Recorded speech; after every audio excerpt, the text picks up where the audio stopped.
What's going on YouTube? Welcome to the first Battlefield 3 PC gameplay commentary on my channel. Today I'm going to be reviewing Endgame, but first I'll show you this 7-second clip for Battlefield 4. It's nothing much, it's just a teaser for a trailer. EA has stated that March 27th is the date where we will hear official information regarding Battlefield 4 development. Whether this is in-game gameplay footage or not is up in the air. But now on to Endgame. This is the final expansion to the already amazing experience that Battlefield 3 provides. I've played it on both Xbox 360 and PC. Since this is the last Battlefield 3 DLC, and now that I've got all the Xbox achievements for it, I've gotten Battlefield 3 to 100% achievement completion. Premium members already have access, but for other Battlefield fans who are thinking about whether they should get it, or for those who are just starting out playing Endgame, this video will serve as a good guide. I'm going to be giving an overview of each new addition to the game and then talking about how good it is. The gameplay in the background is me playing either Team Deathmatch or Capture the Flag, and every map is easily distinguishable. But since this is the first 2 weeks the maps have been out, the competition is admittedly fierce because you're only playing against all premium members, so the gameplay is just passable for now, but I definitely will be putting out sharper gameplay. I apologize for my lack of in-game audio as well. I'm using a new recorder and I don't have my sound card figured yet. Endgame comes with 4 maps, each representing one of the 4 seasons. Kiasar Railroad is the spring-themed map and it's set in northern Iran. You fight through a forested region with one main central railway. What's noteworthy about this map, especially in Team Deathmatch, is that the sun glare is very obstructive and an element of strategy to work around. You're going to see examples of this in a second. Nebandan Flats is the summer map located in eastern Iran. This map is characterized by large open expanses with warehouses in the middle and windmills off in the distance.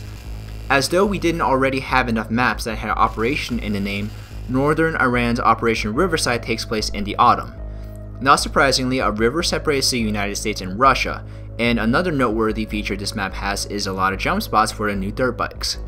Finally, the winter-themed snowy Sabalan pipeline located in northwest Iran has both teams fighting across an oil refinery which looks like a snow-covered Operation Firestorm.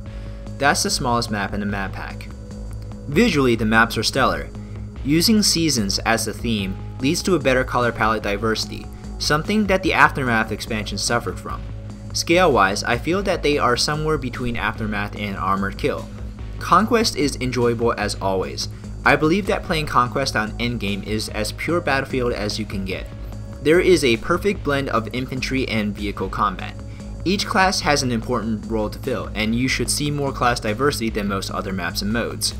What's new is the dropship, the C-130. You have to capture the C flag to control it, like you would for Armored Kill's AC-130. The dropship isn't nearly as strong, it just provides a mobile spawn base for pair-dropping soldiers and IFVs. It adds a subtle element of strategy and centers combat strongly around the C flag, but again the tactical advantage is not as overwhelming as the AC-130. When you spawn into jets, you're immediately in the air instead of having to take off from a runway. This is cool because it eliminates jet stealing. It's fitting that Endgame is the last expansion because I feel that it really brings the game full circle. We play Battlefield at its finest, most quintessential level. Rush on these maps is decent. However, at the end of the day, I don't think that's what most people will talk about when it comes to Endgame.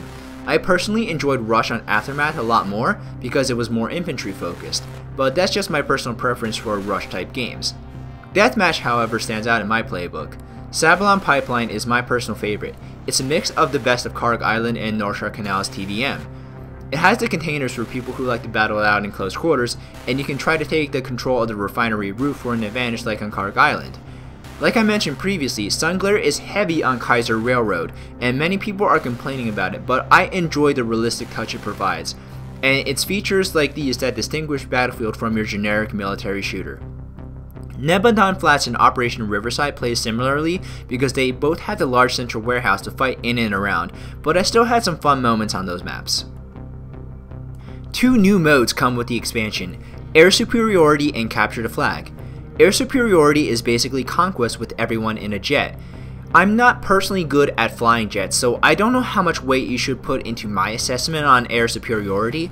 I think it will be more played than Gunmaster or Tank Superiority, but you hear a constant lock-on tone the entire game.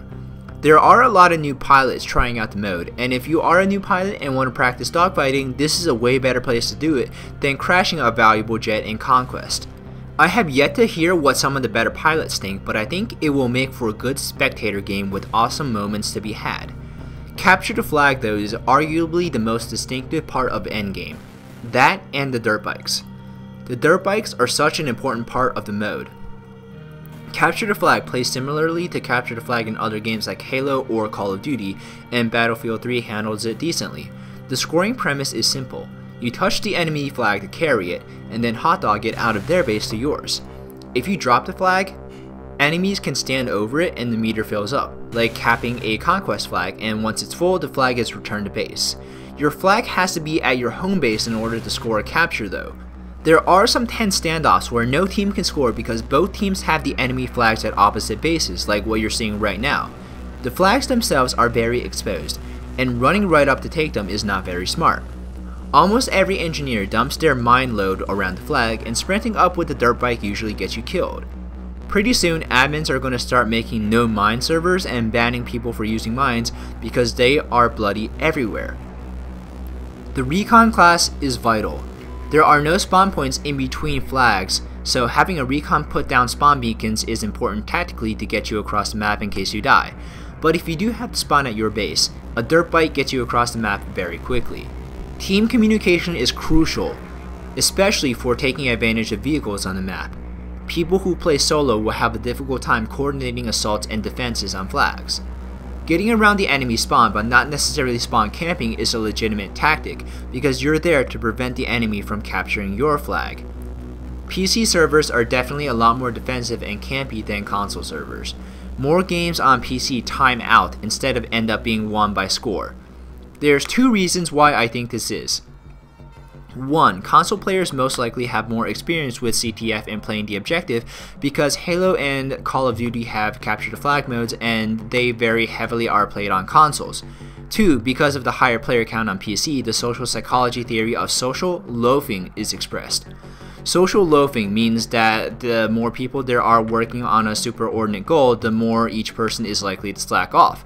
That's why group projects for school never seem to go too well when there are a lot of people in each group. So with high population servers, it's like, you gonna get the flag? Nah, he's gonna get the flag. Nah, he's gonna get the flag, and so on and so forth. Console play works really well with 24 players even. For PC, I think between 32 and 48 players seems to be the right balance for the map size and vehicle density in Capture the Flag, because no one wants to hear a constant lock-on tone all game. Overall, I think once more people get familiar with Endgame, Capture the Flag will have a lot of good gameplay moments to offer, and if some of the problems like the mines get fixed, I can see Capture the Flag being played maybe not as much as Conquest, Rush, and Deathmatch, but still extremely frequently. The last major addition to Endgame is a new pistol, the S-TAC, an M1911 with a suppressor and a tactical light, a weapon formerly only available to DICE employees. I don't have it unlocked yet because it requires 5 dog tag challenges, but since the M1911 is my favorite pistol in the game, I'll play a lot with the S-TAC once I do have it unlocked. There are new anti-air jeeps, one for each faction, and a wide array of new weapon camos. I used the G53 a lot in this video and the M39 because I was going for the camo challenges. Well guys, that pretty much wraps up my review. Even though this is the last official DLC for Battlefield 3, I have no doubt that DICE will continue to support the game through patches and premium drops, maybe more dog tags and weapon camos. One of the highlights of my review is when I said that Endgame is quintessential Battlefield. I don't think there is any last expansion that could have been as fitting and representative of what Battlefield is really about. Even though it's not perfect, it is one of the best value expansions for any shooter game. A lot more than what you would get in a Call of Duty map pack. I won't be giving it a letter grade review score because this isn't a standalone game, but Endgame is a substantial addition to Battlefield 3 that will help it endure strongly until Battlefield 4 comes out. And just a gentle reminder about the reveal of Battlefield 4 on March 27th. Well guys, thanks for watching. I hope this video was informative. If you enjoyed, please leave it a like rating, subscribe to my channel if you're new around here, and I'll see you next video.